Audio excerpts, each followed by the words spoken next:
Dulu, ada seorang polisi bernama Andi yang sangat terkenal di kota kecil tempatnya bertugas. Andi dikenal bukan hanya karena dedikasinya dalam menjalankan tugas, tetapi juga karena sikapnya yang sombong dan angkuh. Ia merasa dirinya lebih baik dari orang lain hanya karena posisinya sebagai penegak hukum. Ia sering meremehkan warga yang tidak memiliki jabatan tinggi dan bahkan memperlakukan mereka dengan kasar. Setiap kali ada masalah di masyarakat, Andi selalu menunjukkan bahwa dia lebih berkuasa dan lebih dihormati daripada siapapun. Andi selalu merasa bahwa uang dan kekuasaan adalah segalanya. Ia tidak segan-segan menunjukkan kemewahan hidupnya, membeli mobil baru setiap tahun, dan selalu berpakaian rapi dengan seragam yang bersih dan terawat. Ia tak pernah merasa perlu untuk rendah hati atau membantu orang lain yang kurang beruntung. Andi menganggap bahwa hidupnya akan selalu berada di puncak, dan tidak ada yang bisa menjatuhkannya. Namun, kehidupan tak selalu berjalan mulus seperti yang Andi harapkan. Suatu hari, saat sedang berpatroli, Andi terlibat dalam kasus yang sangat rumit. Ia membuat keputusan yang salah dalam menangani situasi tersebut, yang akhirnya berujung pada tuduhan penyalahgunaan wewenang. Kasus itu menarik perhatian publik, dan media mulai memberitakan segala tindakannya yang salah. Andi yang dulu dipuja kini menjadi bahan cacian. Karena kesalahan itu, Andi diberhentikan dari kepolisian dan kehilangan sumber penghasilan utamanya. Tanpa persiapan dan tanpa kemampuan lain selain menjadi polisi, ia tidak tahu harus berbuat apa. Semua tabungannya selama ini digunakan untuk kehidupan mewahnya, dan kini ia tidak lagi punya apa-apa.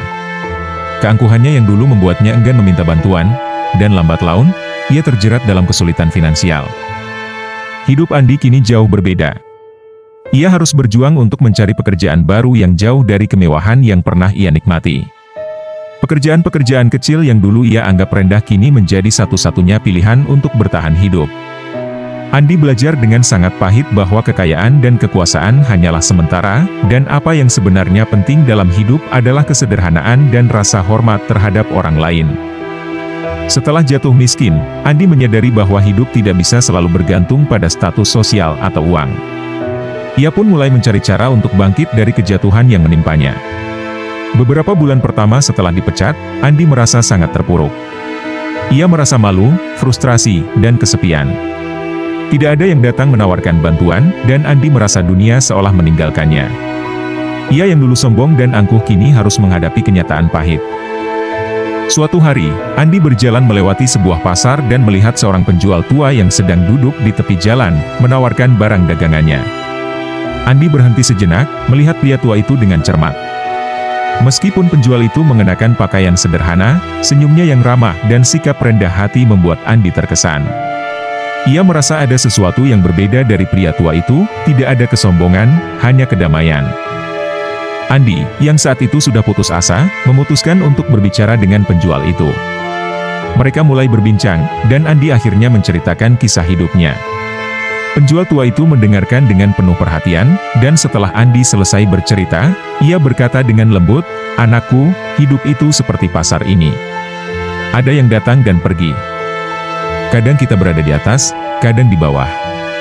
Tapi, yang terpenting adalah bagaimana kita menghadapi perubahan itu. Jangan biarkan kesombongan atau ego menguasai hatimu.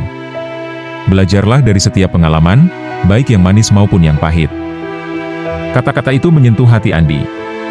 Untuk pertama kalinya, ia merasa ada pelajaran berharga yang bisa dipetik dari kegagalannya. Ia menyadari bahwa selama ini ia terlalu memfokuskan diri pada pencapaian dan penilaian orang lain, tanpa peduli pada orang-orang yang ada di sekitarnya. Setelah pertemuan itu, Andi mulai berusaha berubah. Ia tidak langsung mendapatkan pekerjaan besar, atau kehidupan mewah seperti dulu. Namun, Andi memulai langkah kecil, seperti bekerja di toko kelontong atau menjadi sopir ojek online. Ia tidak lagi merasa malu dengan pekerjaan tersebut. Setiap pekerjaan, sekecil apapun, ia kerjakan dengan penuh rasa hormat dan tanggung jawab. Perlahan-lahan, Andi mulai dikenal sebagai orang yang lebih rendah hati dan bersedia membantu sesama. Waktu berlalu, dan meskipun Andi tidak menjadi kaya raya, ia mulai menemukan kebahagiaan yang sesungguhnya. Ia menyadari bahwa keberhasilan sejati bukanlah tentang harta atau kekuasaan, tetapi tentang ketenangan batin dan hubungan yang baik dengan orang lain. Andi juga mulai terlibat dalam kegiatan sosial, membantu anak-anak yang kurang mampu dengan memberikan pelajaran di waktu senggang. Ia merasa ada kepuasan yang jauh lebih besar ketika bisa memberi tanpa mengharapkan imbalan. Kisah Andi mengajarkan kita bahwa kesombongan bisa membawa kejatuhan, tetapi perubahan diri dan sikap rendah hati adalah langkah penting untuk bangkit dan menemukan kebahagiaan yang sejati. Terkadang, kita harus mengalami kegagalan untuk memahami nilai-nilai hidup yang lebih dalam.